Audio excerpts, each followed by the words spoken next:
എന്നെ അലട്ടിയിരുന്നൊരു പ്രശ്നം ഈ പറയുന്ന തരത്തിൽ ഈ ബാബറി മസ്ജിദിൻ്റെ തകർച്ചയോടുകൂടി പേഴ്സണലി അത് വേറൊരു തരത്തിൽ അത് ബാധിക്കാൻ തുടങ്ങിയ ഒരാളാണ് ഞാൻ. എന്നെ പോലെ ഒരുപാട് മനുഷ്യർക്ക് അങ്ങനെ ബാധിച്ചിട്ടുണ്ടാവുമെന്ന് ഞാൻ വിചാരിക്കുന്നു.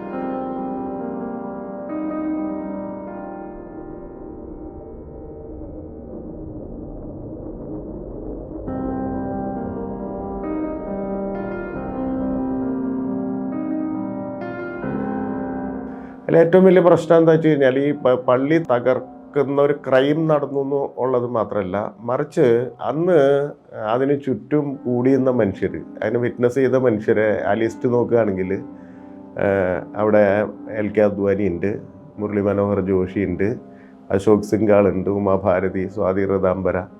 അപ്പോൾ ഈ മനുഷ്യർ ഇങ്ങനെ അവരുടെ മുന്നിൽ വെച്ചിട്ടാണ് ഇത് തകർന്നു വീഴുന്നത്. അവരതിന് ഏതെങ്കിലും തരത്തിലൊക്കെ ആ തകർച്ചയിലേക്ക് നയിച്ചിട്ടുള്ള മനുഷ്യരുമാണ്. അപ്പോൾ ഈ ദൃശ്യം കാണുമ്പോൾ പള്ളി തകർന്ന ദൃശ്യത്തോടൊപ്പം തന്നെ ഇവർ നാളെ ജയിലിലാവുമെന്നാണ് നമ്മൾ വിചാരിക്കുന്നത്. നാളെ ഈ മനുഷ്യർ ഇത്രയും പ്രൈം വിറ്റ്നസ്സായിട്ട് നിൽക്കുന്ന ആൾക്കാരുടെ സ്ഥാനം തടവറയിലായിരിക്കുന്നതാണ് ഞാൻ വിചാരിക്കുന്നത്.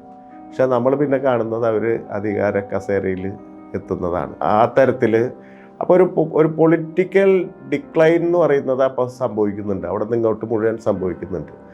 അപ്പോൾ ഇത് നമ്മൾ പഠിച്ച ഇന്ത്യ, നമ്മൾ ചെറുപ്പം തൊട്ട് പഠിച്ചു വന്ന ഒരു ഇന്ത്യ എന്ന് പറയുന്ന സങ്കല്പത്തെ തന്നെ അഗാധത്തിൽ മാറ്റിമറിക്കുന്ന ഒന്നാണെന്നുള്ളൊരു ബോധം ഉണ്ടാവുന്നുണ്ട്. 2014 എത്തിയപ്പോൾ ഇത് വലിയ തരത്തിൽ അവർ മോഡിയുടെ വരവോട് കൂടിയിട്ട് വലിയ തരത്തിൽ ഒരു നമ്മുടെ കൺമുമ്പിൽ വെച്ചിട്ട് ഈ രാജ്യം ഇതുവരെ ഉണ്ടാക്കിയ മൂല്യങ്ങളെ മുഴുവൻ തകർക്കുന്ന തരത്തിൽ ഉള്ളൊരു പൊളിറ്റിക്കൽ ഒരു കൈയടക്കം, ഒരു തരത്തിൽ ഡെമോക്രസിയെ തന്നെ ഗ്രാബ് ചെയ്യുന്നൊരവസ്ഥയിലേക്ക് പോകുന്നുണ്ട്. അപ്പോൾ ആ സമയത്ത് ഞാൻ സുഹൃത്തുക്കളോടൊക്കെ സംസാരിക്കുന്നുണ്ട്. ഒന്ന് ഏറ്റവും പ്രധാനപ്പെട്ട കാര്യം എന്ന് പറഞ്ഞാൽ മറ്റ് രാഷ്ട്രീയ കക്ഷികളെ പോലെയല്ല. ഇപ്പോൾ RSSനെ കുറിച്ചും മറ്റ് ഹൈന്ദവ പൊളിറ്റിസൈസേഷൻ്റെ പിന്നിൽ പ്രവർത്തിക്കുന്ന എല്ലാ സംഘടനകളെ കുറിച്ചും ഗവൺമെൻറ്റിൻ്റെ റിപ്പോർട്ടുകൾ ധാരാളമുണ്ട്, ഒരുപാടുണ്ട്. ഇപ്പം കപൂർ കമ്മീഷൻ തൊട്ടെടുത്ത് നോക്കിക്കഴിഞ്ഞാൽ നമുക്ക് ഇഷ്ടംപോലെ കാണാൻ പറ്റില്ല. ബർഹാൻ കമ്മീഷൻ, ശ്രീകൃഷ്ണ കമ്മീഷൻ, ഇതിലൊക്കെ പ്രതിസ്ഥാനത്ത് നിർത്തിയിട്ടുള്ളത് അവരെയാണ്.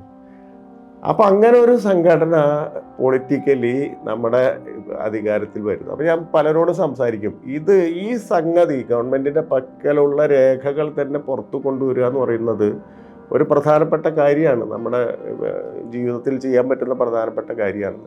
പലരോടും സംസാരിക്കാറുണ്ട്. അപ്പം അവരൊക്കെ അങ്ങനെ, അപ്പം ആദ്യം ഒരു പ്ലാൻ ചെയ്ത ഒരു വെബ്സൈറ്റ് ഉണ്ടാക്കുക.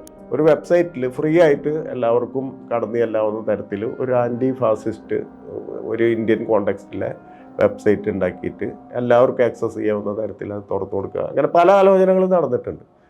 അപ്പോൾ ഇതൊക്കെ പറയുന്ന സമയത്ത് എല്ലാവരും അംഗീകരിക്കുകയും അത് നടപ്പിലാക്കാം എന്നൊക്കെ പറയും. പക്ഷേ സ്വാഭാവികമായിട്ട് പലതരം തിരക്കുകളിലൊക്കെ പെട്ട് മനുഷ്യർ പിൻവാങ്ങി പോകുമ്പോൾ ഒരു നിമിഷത്തിൽ എനിക്ക് തോന്നുകയാണ് എന്തുകൊണ്ട് എനിക്ക് എഴുതിക്കൂടാ എന്ന് പറയുന്ന ഒരു ക്വസ്റ്റ്യനിലേക്ക് വരികയാണ്.